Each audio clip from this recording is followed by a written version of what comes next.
Si en algún momento el silencio te invade, tú, mujer u hombre moderno, de esta época ruidosa, bulliciosa, no te asustes. Producciones Siglo presenta Espacio Cultural de la Asociación Uruguaya de Escritores. Esto es arte. No eres más que un espectador asombrado.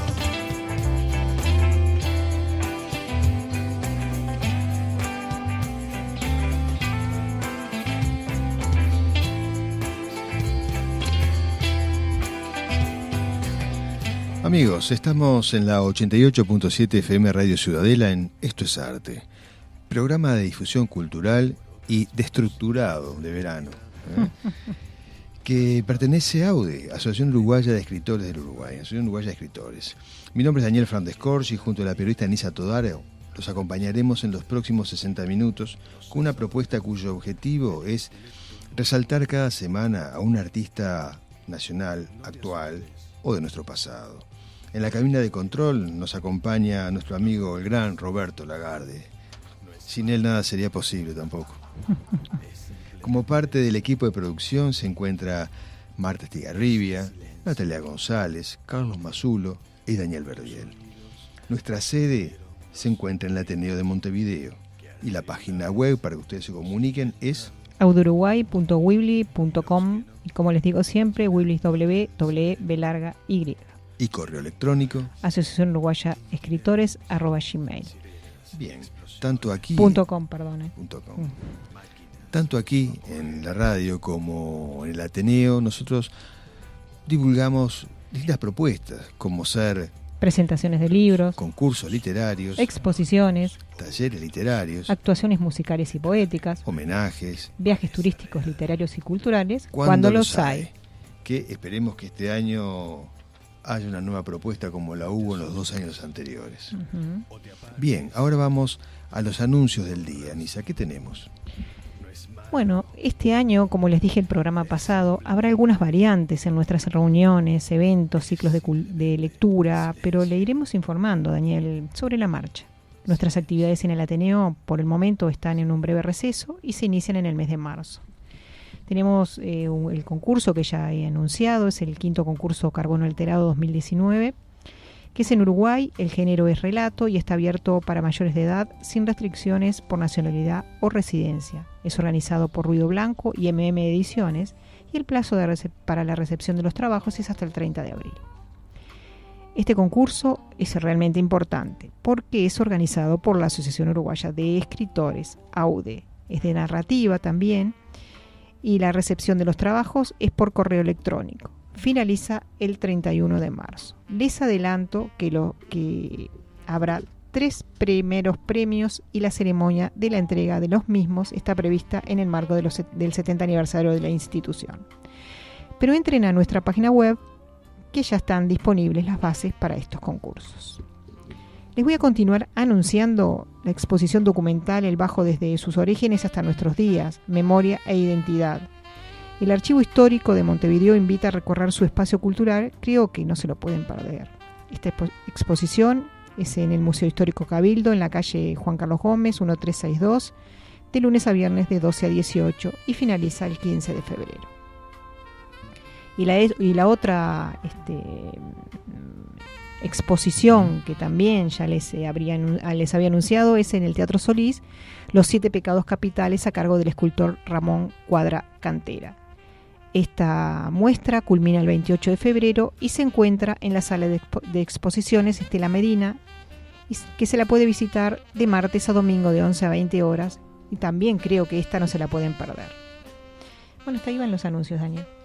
Bien, entonces damos comienzo al homenaje de hoy, que es la escritora Ana María Patrone. Ana María Patrone, escritora uruguaya que vive desde hace más de 30 años en Brasil. ¿Tantos hace? Sí, hace muchos años. Ana María Patrone se ha dedicado a la docencia toda su vida. Fue maestra, directora, es diplomada en letras y literatura francesa. Actualmente, como decía, reside en San Pablo y se desempeña como profesora de español y francés redactora publicitaria, escritora e investigadora de la literatura latinoamericana. Ha publicado en diferentes antologías, pero también tiene publicaciones propias como De Flores y Amores y Montevideo lejano y entrañable, que es su más reciente obra. Montevideo lejano y entrañable es un libro íntimo que contiene 29 relatos donde este carácter de intimidad puede ser la de cualquiera de nosotros. Yo voy a hablarles sobre Ana María Patrone desde este libro, Montevideo lejano y entrañable. ¿Por qué? Porque es un libro que refleja su vida y creo que no hay mejor manera de conocer a un autor sino a través de sus publicaciones, a través de su obra.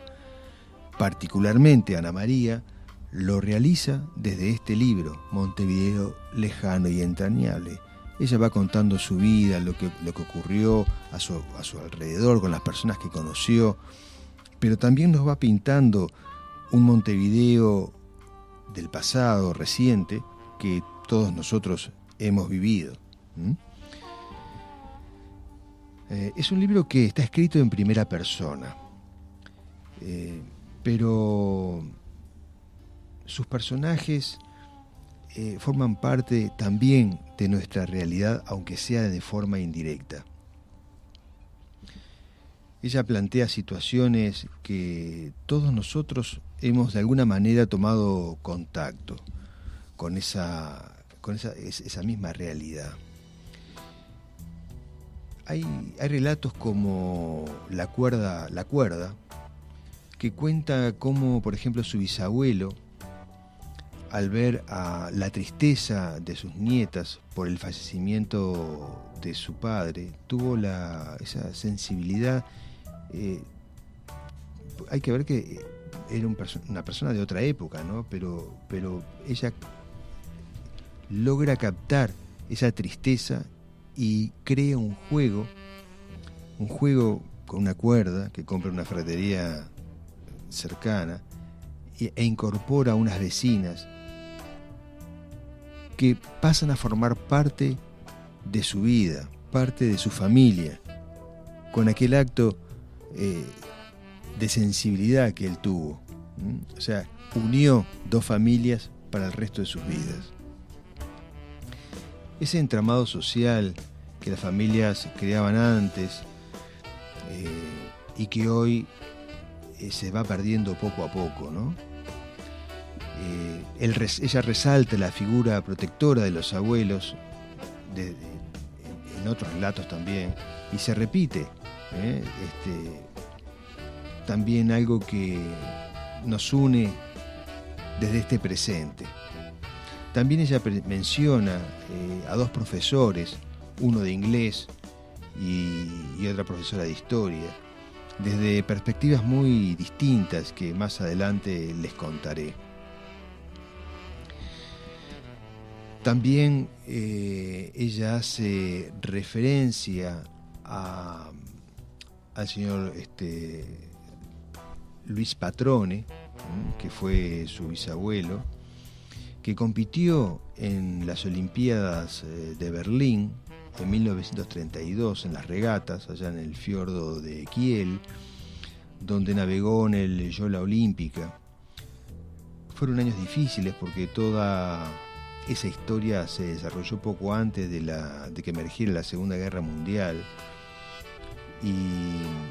Pero Luigi Patrone era un navegante desconocido que no solo no representaba a Italia con ese nombre además, ¿no? Sino que representaba a un país que entonces se desconocía porque no había noticias sobre el Uruguay en Alemania.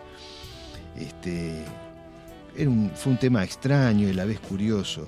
Además, Luigi Patrone tuvo que enfrentarse a una embarcación que no conocía y que solo tuvo una semana para poder comprenderla, y comprender su funcionamiento y adaptarse a ese navío. ella va relatando toda esta situación y cómo además él toma la victoria, cómo la vive y bueno, y nos deja un mensaje a través de ella,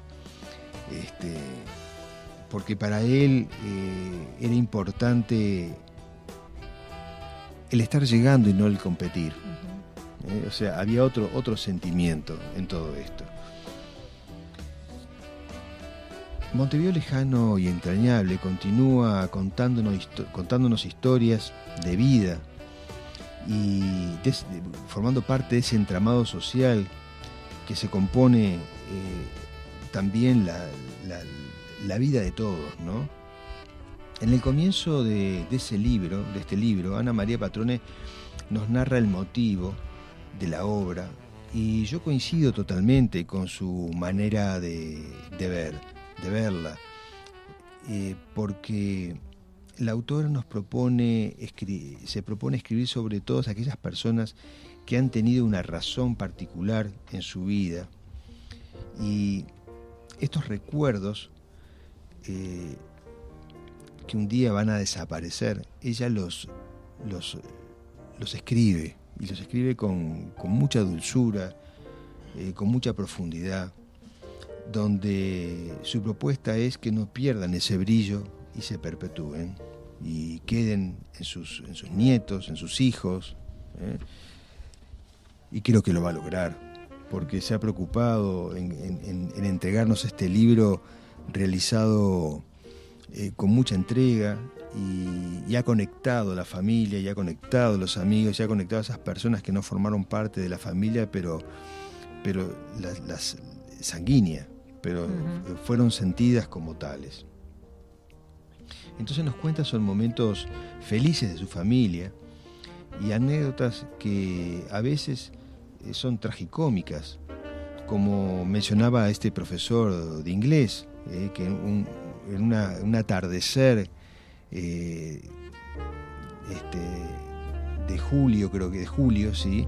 Un frío, una tormenta espantosa, Edward, el profesor de inglés, llega sin aviso a la casa de Ana María y Edward obtuvo un cordial recibimiento, pero fue más que un cordial recibimiento, fue un recibimiento exagerado. Yo le decía a Ana María Patrone, hablando de este libro, que creo que usted lo exageró a propósito. Y este pobre hombre, yo imagino un inglés, viste que ellos tienen una forma muy particular de ser, ¿no? Nosotros somos mucho más calurosos, ellos no. Ellos son más fríos. Y este hombre quedó como espantado. Y de a poco ella cuenta en esta narración que él se va sintiendo como achicado y se va escondiendo detrás de los muebles, disminuido, y ellos le ofrecían café y té y torta y galletitas, y el hombre terminó desapareciendo. Se fue y desapareció de la vida, nunca más supieron de Edward, pero tampoco supieron por qué él había ido ahí, porque no lo esperaban. O sea, fue una incógnita. ¿Cómo llegó este hombre que no iba a dar clases? Tocó timbre, subió, se sintió invadido por esa cordialidad,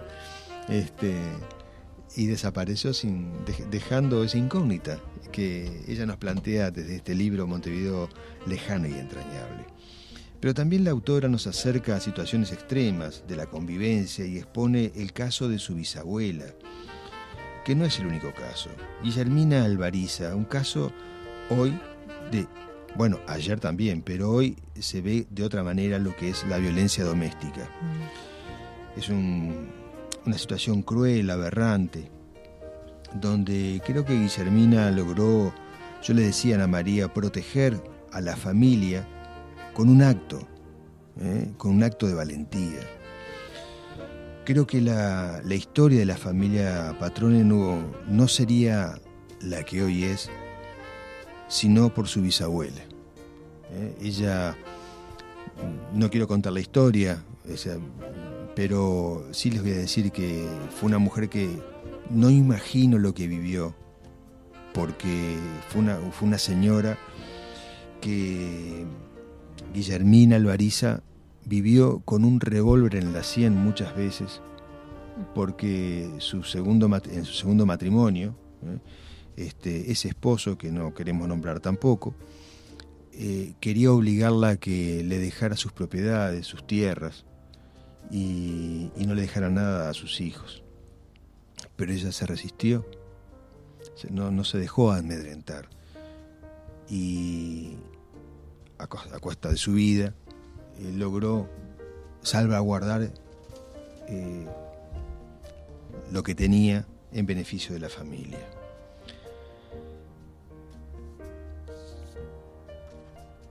Ese otro cuento que mencionaba sobre otra profesora, se llama Madreselvas. Es una historia que yo creo que todos llevamos en algún lugar de nuestros recuerdos, donde lo que rodea esta historia, si bien permanece en lo difuso, como envuelto en una bruma, en la neblina de los recuerdos, se resaltan aspectos que son los que creo que a todos nos ocurre, como le sucedió a Ana María cuando recuerda a esta profesora en este relato Madreselvas, ¿no? A ella le sucede en la secundaria, es una profesora de historia, incluso su nombre no se recuerda, pero ella, Ana María, recuerda así su tapado oscuro, largo, el pelo recogido en la nuca, una sonrisa espléndida, la calidez de esa persona para con sus alumnos, y ella creía, como todos sus compañeros, que llegaba muy apresurada a dar la clase de historia con un tapado oscuro hasta los pies, y por debajo, Nisa, ¿qué se veía? No sé. La ropa de dormir, ¿cómo se dice? Te iba a decir un camisón. El camisón. Ellos creían que capaz que no era el camisón, pero Ana María al día de hoy sigue diciendo que eso era el camisón, ¿no? Y entonces, bueno, en su fantasía decían que se quedaba estudiando y leyendo, preparando la clase hasta altas horas. Quizás sí, ¿eh? Y se dormía tarde y a última hora iba a dar la clase. Pero toda esta historia, ¿por qué llega acá? ¿Por qué Madreselvas? Porque en primavera ella cortaba un ramito de madreselvas y se lo ponía en el ojal de la chaqueta. Entonces se invadía con ese aroma. Viste que la madreselva tiene esa dulzura que no invade, no es invasiva, es una dulzura fresca a la vez, que muy, muy, muy característica. Y bien, eso hizo que ella la recordara. No recuerda su nombre, pero recuerda a esta profesora a través de la madreselva.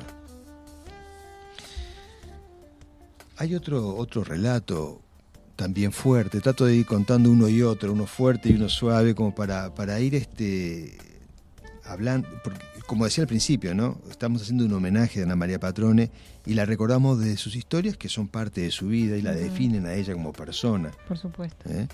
Entonces, hay un relato que se llama No te arrastres. Y cuando me pasó a mí, cuando vi ese título, leyendo todo el libro, digo, No te arrastres, digo, qué historia fuerte, que viene acá, ¿no? Y uno puede imaginarse a un animal arrastrándose, ¿verdad? O a una situación oscura, sombría. Sin embargo, No te arrastres refiere a una gran amiga de Ana María Patrone.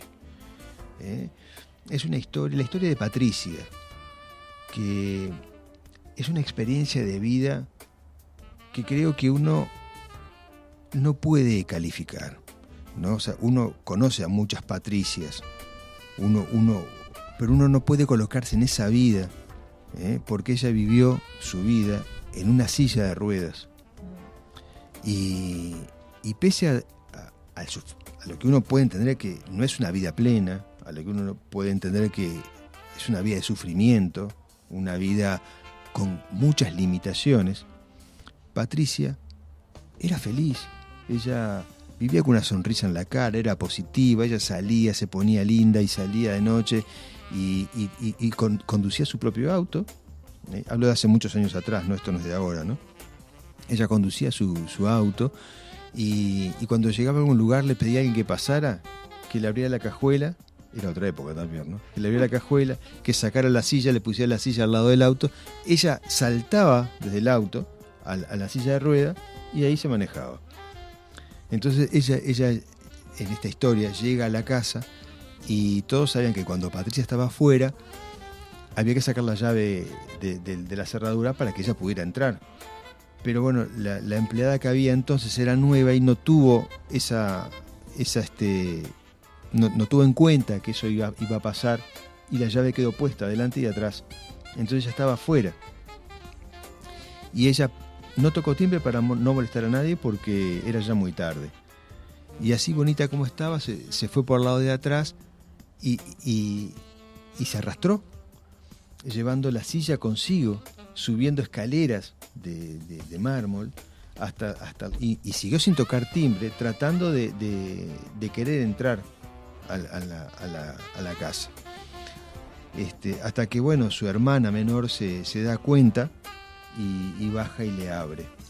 Por eso le dice: no te arrastres, Patricia. No quería casar, porque no era la primera vez que lo hacía. Pero ella no quería molestar a nadie, ella por sí sola se manejaba. Yo digo, a veces uno se queja, y Ana María en esta historia no solo nos cuenta la vida de Patricia, sino que nos da una reflexión, ¿no? Nos quejamos muchas veces de cosas que no tenemos por qué quejarnos, porque hay gente que está en esta situación y no molesta a nadie y sigue hacia adelante porque puede hacerlo, ¿no? Ella describe otras historias como El piano, Octubre es el mes de las rosas, Coral de Schumann, Lluvia de arroz y Villa Polilla. Estas 4 son historias que son esencialmente de la vida de Ana María, de cómo conoció a su esposo, cómo iniciaron su vida juntos, cómo llegaron a su primer casa, a la cual le pusieron Villa Polilla. Y le pusieron Villa Polilla porque la primera vez que fueron estaba lleno de polilla. Entonces de ahí su nombre, Villa Polilla, se la recuerda. El libro incluso tiene un croquis de la casa, hecho por un arquitecto. Ella recrea muy bien todas las historias. Y no todos son relatos que uno pueda recordar con una sonrisa, aunque hay muchos de ellos. Otros son que nos llevan a ese punto de reflexión, como dice con Patricia, con su bisabuela, ¿no? Pero también hay un relato que para mí es muy significativo, porque es significativa la persona, y tú, Nisa, hoy lo vas a nombrar. Yo me refiero ahora a Isabelita Lee.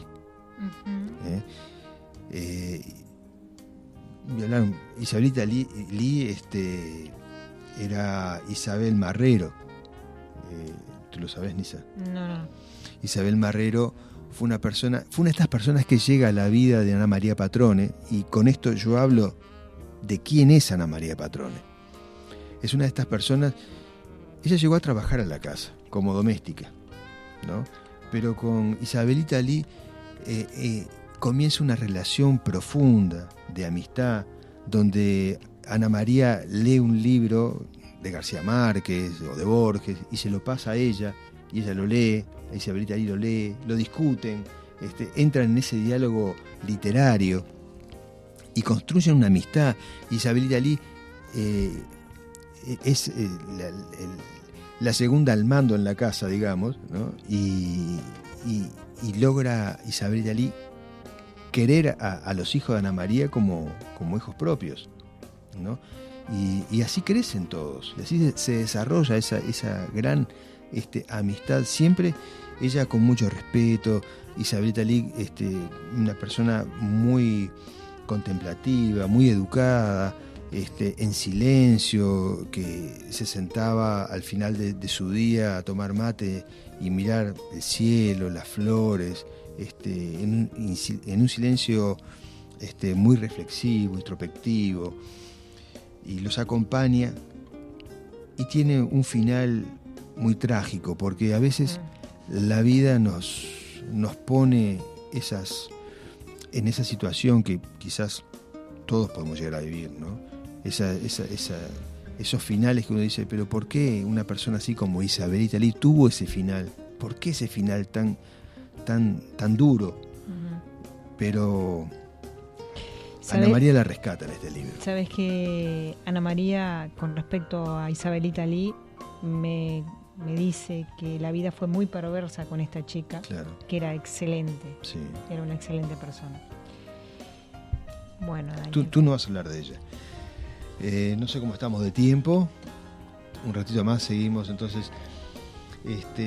Bien, como les decía, estos relatos de Montevideo lejano y extrañable van formando un puzzle muy, muy audaz, muy entretenido, donde Ana María Patrón nos cuenta sobre su vida como maestra, dando clases, como en el gobierno de facto, en el gobierno militar. Ella conoce también a una niña que estaba sin los padres, cómo es esa relación. Y también nos lleva más acá en el tiempo, donde aparece otra persona en una situación, no como Isabel Italí, pero que yo personalmente no la conocí de casualidad, porque cuando yo presenté este libro de Ana María Patrón en Punta del Este hace poco tiempo, yo pregunté por Jalén Julieta, que también es otra persona que llegó hace muchos años a sus vidas. Cada vez que ellos vienen, ella viene a Montevideo, se reúne con su familia en Punta del Este y alquilan una casa, y Jalén Julieta apareció en esos encuentros de familia de verano para mantener la casa en orden mientras ellos iban a la playa y preparar el almuerzo. Y bueno, y Ana María Patrón nos cuenta cómo Jalén Julieta, una persona muy delgadita, venía en bicicleta y comenzó también con una amabilidad y una dulzura particular a formar parte de sus vidas. Y ella, Ana María y su familia, la adoptan como una más. Y Julieta Jalén, cada vez que todos iban a la playa, se preocupaba no solamente de hacer las cosas que tenía que hacer en la casa, sino que por las de ella, cortaba plantas, flores, y en cualquier recipiente que encontrara abandonada, una lata de vidrio o lo que fuera, ponía flores. Flores, por todos lados habían flores. Y los esperaba con esa impronta personal que no tenía por qué, además. Pero ella rescata eso, y Ana María rescata a estas personas. ¿Y qué nos quiere decir Ana María con esto? Nos quiere decir que nosotros a veces somos muy desconfiados. O sea, debemos ser desconfiados, todos, ¿no? Pero también tenemos que darle oportunidad a la gente.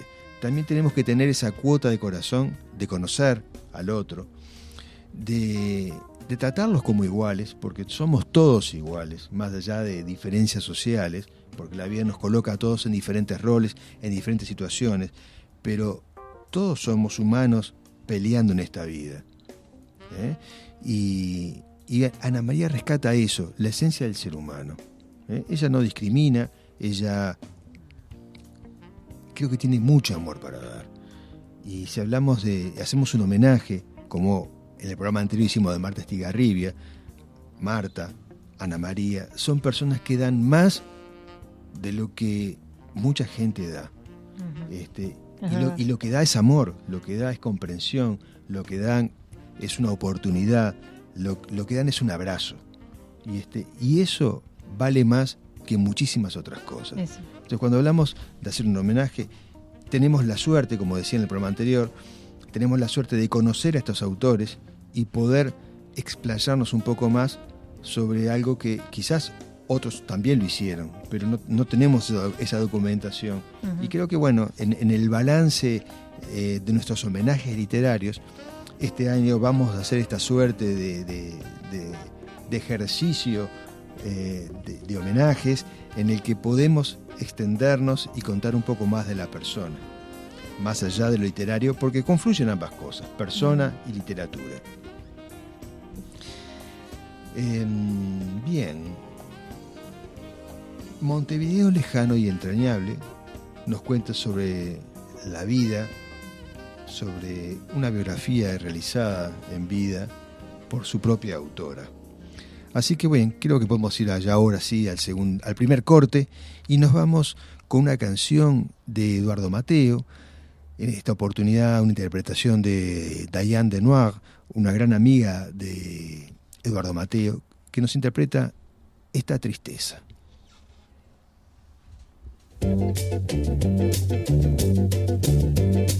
Esa tristeza que tienes viene de un rostro cansado, viene de manos abiertas, por manos que han escapado, por manos que han escapado.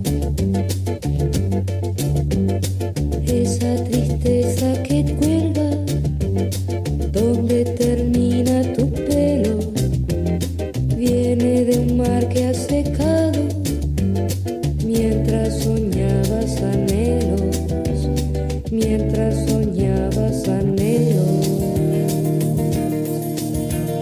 Piensas, vagas y piensas, piensas, vagas y piensas, piensas, vagas y piensas.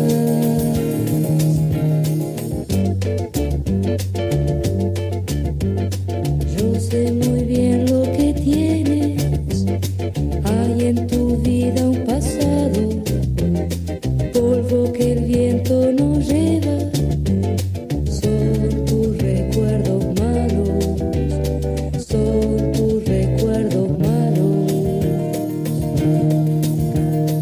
Piensas, vagas y piensas,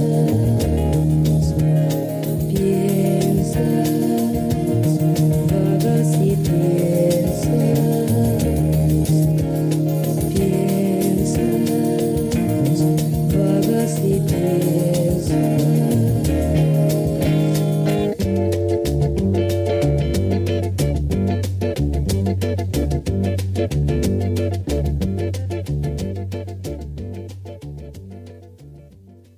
Amigos, hemos vuelto del primer corte en este homenaje a Ana María Patrone con la canción de Eduardo Mateo, interpretada por Daniel Denoir, Esta tristeza. Elegí esta canción para Ana María Patrone porque tiene esa música, ese ritmo de bossa nova, ya que ella Sí, vive sí. en Brasil, Sí. y que además este tema fue interpretado, compuesto y grabado sobre finales de los 60, principios de los 70, época en que Ana María Patrone estaba acá en Montevideo, así que seguramente lo tiene que haber escuchado en alguna radio más de una vez. Sí, Bien, continuamos en el segundo homenaje, ahora en la voz de Nisa Todaro. Bueno, Daniel, yo te voy a hablar de Ana María Patrone sobre el libro de Flores y Amores. Digamos un pantallazo de qué trata y cómo utiliza el lenguaje que caracteriza a Ana María, ¿no? Utiliza un fluido lenguaje que atrapa al lector desde el inicio. Ha demostrado tener un gran nivel en la confección del argumento y la creación de sus personajes, sin dejar atrás el ambiente donde se desarrollan sus ficciones cargadas de una desbordante imaginación. Propone con total sutileza que nos interesemos por esas criaturas literarias que crea con originalidad seres que transmiten sentimientos y emociones, frustraciones y vacíos. El libro de Flores y Amores, publicado en el año 2000, posee una serie de cuentos, unos cortos y otros más extensos, donde Ana María es cuidadosa a la hora de narrar y obtiene como resultado una narrativa sensible, clara, apropiada, que sigue sus esquemas. Según Juan Félix Cortés Espinosa, escritor peruano, esta es una obra importante en la narrativa latinoamericana, porque ha sido elaborada por una escritora con vocación y talento, por el reconocimiento de sus lectores y críticos literarios, y finalmente porque ha escogido temas relacionados con los habitantes de América. Agregó además que Ana María es auténtica porque no se limita en sus historias, sino que se adentra hacia el interior de sus personajes, los hace hablar y pensar y los presenta con sus sentimientos y anhelos. En realidad, su narrativa enriquece nuestras lecturas. En esta obra nos hace reflexionar para comprender a las personas que nos rodean y nos identificamos con sus textos porque el ser humano nace para ser mejor, se ilusiona, es dichoso, solitario e importante, y es ahí cuando la literatura ocupa un rol trascendental que nos ayuda a conocernos. La narrativa de sus cuentos posee un sinnúmero de experiencias verdaderas y ficticias, transformando de Flores y Amores en un libro profundo y exquisito para leerlo una y otra vez, porque nos reencontramos con la ilusión y la esperanza. Tengo en mis manos, Daniel, el libro de Flores y Amores de Ana María Patrone, que te cuento que la ilustración de la portada estuvo a cargo de la artista plástica Virginia Patrone, que es prima de Ana María. Ahora les voy a leer 2 relatos y no les voy a decir que fueron los que más me gustaron, porque me gustaron todos realmente de este libro. El que les voy a leer se llama Llegó así. Llegó así sorpresivamente, perdón. Hoy es imposible ser feliz. Después de haber vivido un verano fuera de estación, un julio lleno de sol y azaleas brillantes, se desencadenó el invierno. Fue así, sorpresivamente. Llegó de una hora para otra. El cielo se oscureció de repente y un viento helado nos recordó, con dolorosa precisión, que el invierno agazapado nos estaba tendiendo sus gélidas garras. Fue así, sorpresivamente. Nos tuvimos tiempo de vestir la ropa adecuada. Unos trajes de tímidas lanillas trataban de protegernos sin lograrlo. Caminábamos medio agachados y con los hombros levantados, evitando hasta de hablar para que el frío no nos llegara al alma. Al día siguiente no tuvimos coraje de salir. Nos quedamos encerrados, encajonados, bloqueados, mirando por las ventanas herméticamente cerradas el cielo gris. Las pocas personas que caminaban por la calle tenían un semblante serio, sin sonrisas, sin alegría. Busco a través del vidrio, casi con angustia, una planta cualquiera de azaleas. No me importa el color, puede ser rosada, lila, blanca. Quiero más que el color, quiero la vida, quiero la flor. Hace 2 días estaban allí, abriéndose ufanas al sol. Poniéndome en punta de pie, trato de mirar hasta el fin de la calle. ¿Quién sabe allí, donde la vereda se desvanece, hay alguna azalea que con su muda alegría anuncie que el sol va a volver? No vislumbro ninguna. Este invierno que llegó así, sorpresivamente, borró en apenas algunas horas la magia de la vida y el color. Me alejo de la ventana, le doy la espalda al invierno cruel e inoportuno. No quiero verlo, no me interesan sus grises, su viento, su frío. No quiero oír cuando me dicen que un día así, como el de hoy, es normal en el mes de julio. De espaldas a la ventana voy entrando en mí misma. Me alejo, me hundo hasta desaparecer por completo en el afán de buscar en los confines de la conciencia la efímera alegría de la risa y el brillo del amor. Espectacular, Daniel. Sí, claro que sí. Ahora te voy a leer uno cortito, otro Bien. relato cortito de Ana María que se llama Ese sueño es mío. La verdad que con este relato me robó una sonrisa. A ver. Los primeros rayos del sol se introducían por las celosías y creaban extrañas sombras doradas en el dormitorio y sobre todo las ropas en desorden. Eran las últimas horas del sueño profundo antes que el contenido irritante del reloj despertador quebrase el encantamiento.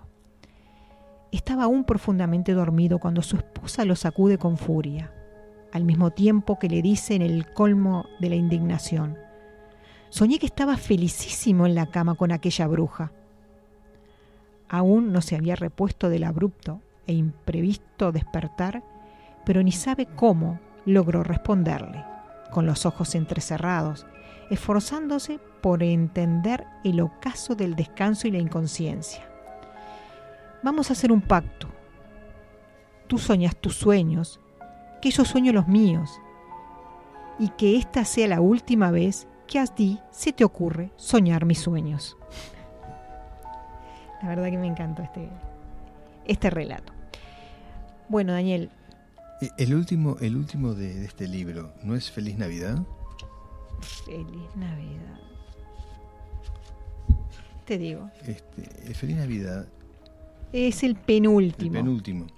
Tú sabes que Feliz Navidad es un relato muy interesante porque ahí se mezclan aspectos muy comunes en aquellas personas que están solas.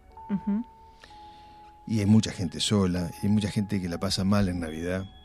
Y ella, en ese relato en particular, nos habla así sobre la tradición, nos cuenta sobre ciertas fobias, sobre la persecución, sobre la confusión y el alejamiento de la realidad social cuando uno está solo.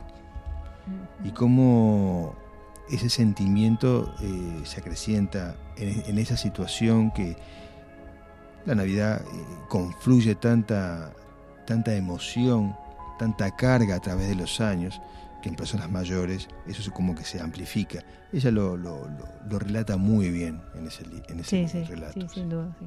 Sin duda que sí. Bueno, Daniel, ahora escucharemos de la propia voz de Ana María Patrone, si te parece, claro, un relato del libro Montevideo lejano y entrañable, el que fue recientemente publicado, como tú lo dijiste ya. Y se llama El amor salió volando. Mi saludo a todas aquellas personas que están escuchando. Para comenzar, quiero mencionar el epígrafe de mi libro Montevideo lejano y entrañable. Este epígrafe es de Borges y resume en parte el espíritu del libro. Dice así: somos nuestra memoria, somos ese quimérico museo de formas inconstantes, ese montón de espejos rotos. Leeré ahora un pequeño relato. Se llama así: El amor salió volando. Al principio se debatió consternado contra las paredes como una mariposa oscura y aturdida. Luego vio la ventana abierta y ahora, ya definitivamente transformado en pájaro blanco, salió volando hasta perderse en los confines rosados e infinitos del horizonte.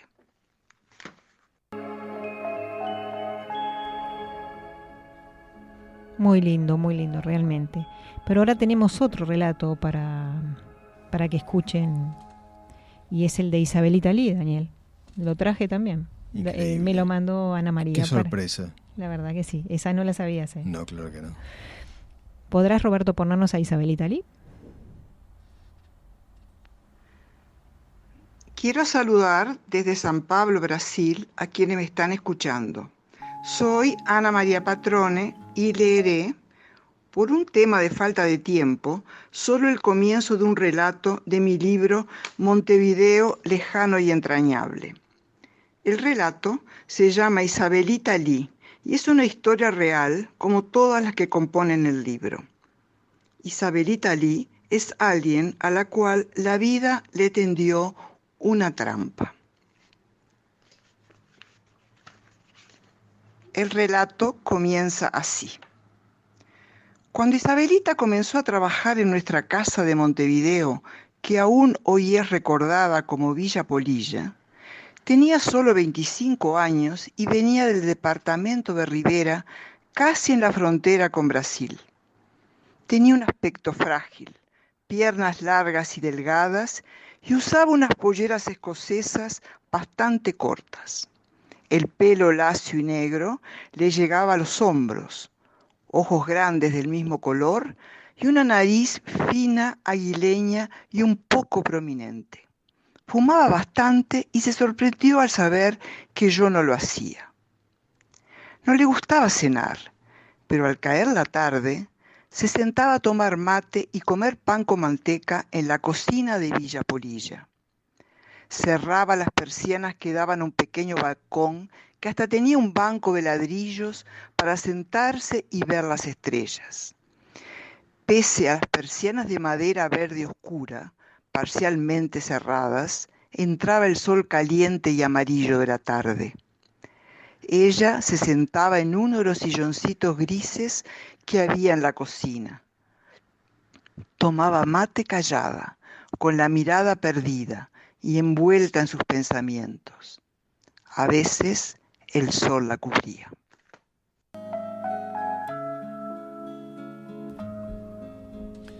Bellísimo, es una historia, bueno, como ya mencionamos, muy intensa, muy sentida y que nos da mucha bronca que estas cosas pasen. Sí, la verdad que sí. Pero bueno, uno creo que son esas cosas que uno se imagina, ¿no?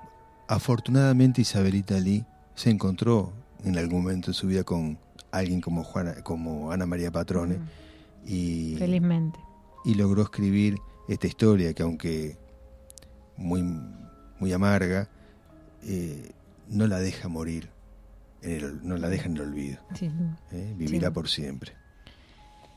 Bien, nos vamos al segundo corte y lo vamos a hacer con otro tema de Eduardo Mateo, de aquella época, donde seguramente Ana María escuchó esta canción, y lo hacemos con Se va la chola. Voy. 1, 2, 3, 4. Voy. 1, 2, 3, 4.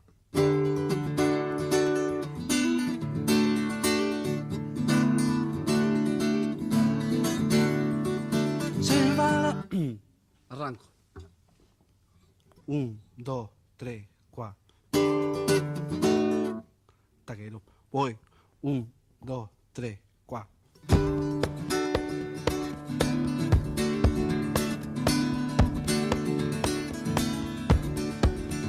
Se va la chola, chola se va, se va. Se va la chola, chola se va, se va. Manos saludarán, qué soledad. Manos saludarán, qué soledad.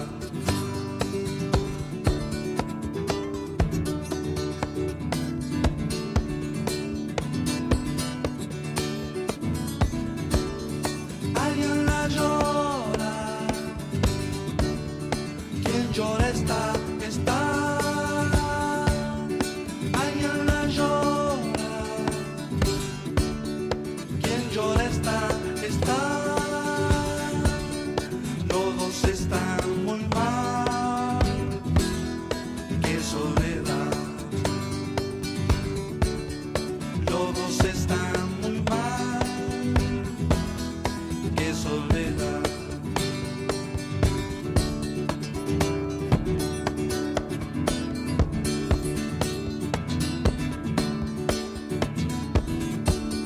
Sonríe mamá,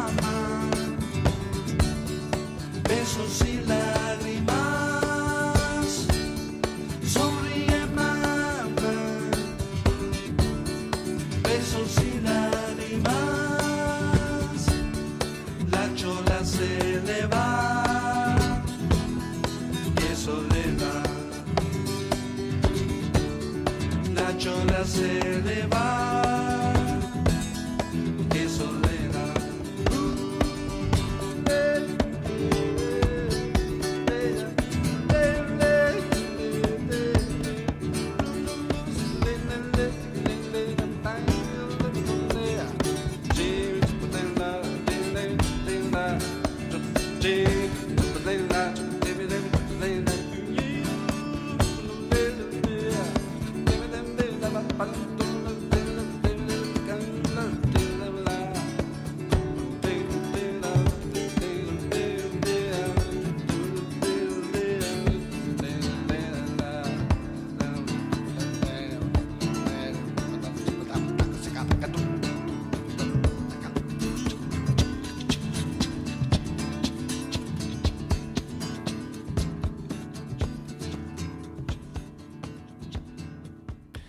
Amigos, hemos vuelto del segundo corte con Se va la chola de Eduardo Mateo, en este homenaje a Ana María Patrone.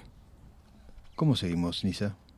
Y bueno, con el segmento Mundo Literario, ¿te parece? ¿Tenés Bien. algo más para agregarnos de los programas anteriores que continuamos? Bien, En sí, este, estamos ¿no? conversando sobre este tema que voy a tratar de redondearlo, porque creo que hoy tenemos poco tiempo ahora. Hoy tenemos poco tiempo. Sí. Bien, hace ya 2 programas que venimos conversando sobre cómo en nuestro país y en otras partes del mundo se discuten o no sobre los aspectos que inciden en la literatura para transformar, revitalizar, consolidar y establecer las bases o profundizar en las raíces de una cultura regional, típica, autóctona, o sea, una cultura propia. Me pregunto, ¿es posible? Hemos analizado que sí. Pusimos un ejemplo de China en el programa anterior. ¿Qué otros ejemplos podemos tener para continuar reflexionando sobre esto? La enseñanza y la idea de obtener una cultura propia, identificable, con características de un lugar. En el primer programa hablábamos de cómo la cultura vinculada a los valores, al desarrollo intelectual de los jóvenes con el fin de despertar el interés hacia los escritores, poetas, músicos, artistas en general. Bien, como había comentado antes, pondremos otro ejemplo, lo que ocurre por ejemplo en Canadá. Aquí existen 2 caminos. De todas maneras mencionaré que de acuerdo a las últimas reformas de la enseñanza, las exigencias en cuanto al número de obras a enseñar ha aumentado. Y todos los docentes de primaria como los de secundaria se han propuesto desarrollar el gusto por la lectura y también se han sumado a esta propuesta los profesores universitarios preocupados por cimentar una cultura literaria básica centrada en los aportes realizados por los escritores de Quebec o los que entienden deben incorporar el patrimonio francés, pero en un todo y no separado. Otro ejemplo sobre cómo la literatura puede vincular distintas culturas en un lugar, personalmente lo vi en Perú, que lo hablamos en el programa anterior, tratando el tema de homenaje a Marta Estigarribia. Más precisamente yo lo vi en Ayacucho, donde los textos son bilingües, porque por un lado están escritos en español y también lo hacen en quechua. Muchas gracias, que me han acercado un vaso de agua. Acá la producción está en todo. Esto es primer mundo, Bien, quedamos reflexionando sobre estos aspectos vinculantes de la cultura y tenemos minutos para los cumpleliterarios. Estamos muy justos. Tenemos 3. Lo voy a hacer muy rápido.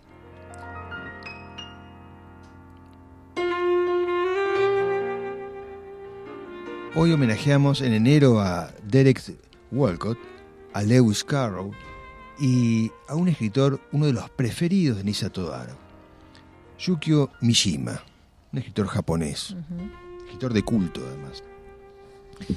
Sobre Derek Walcott, decimos que nació el 23 de enero de 1930 en la isla volcánica de Santa Lucía, colonia británica. Fue poeta, dramaturgo y artista visual.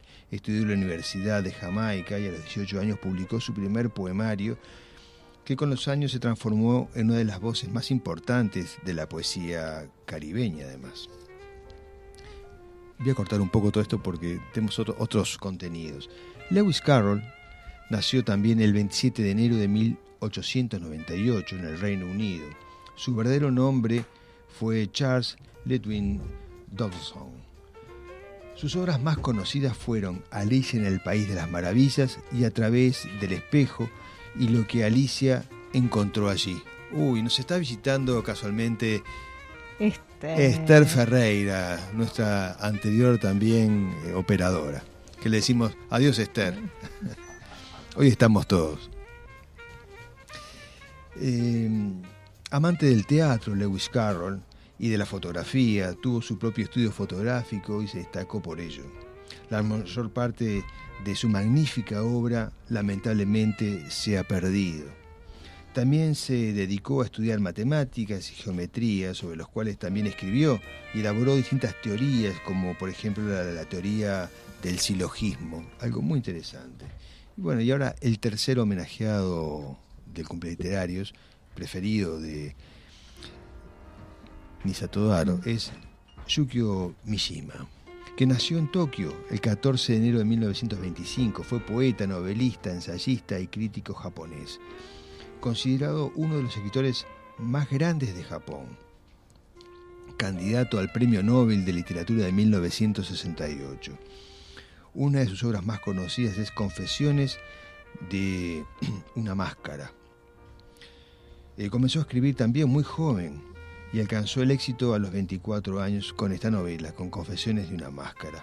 Esta obra, que también supuestamente es autobiográfica, trata sobre un joven que debe esconderse detrás de una máscara para poder encajar en la sociedad. Esta novela, que la he visto en algunas oportunidades, porque la tiene Misato Daro en un lugar destacado de su biblioteca, junto a una escultura de un dragón y una máscara samurái que trajo de Japón. Bien, ahora ya nos quedamos sin tiempo. Y bien, le decimos... Voces en nuestro tiempo quedó para nos quedó para el próximo, que queríamos hacer algo con la escritora Mónica Couto. Bueno, nos queda para la próxima. Amigos, les decimos adiós. Bueno, gracias por acompañarnos una vez más en la 88.7 FM Radio Ciudadela. Hasta la próxima semana. De esta época ruidosa, bulliciosa, no te asustes. No eres más que un espectador asombrado.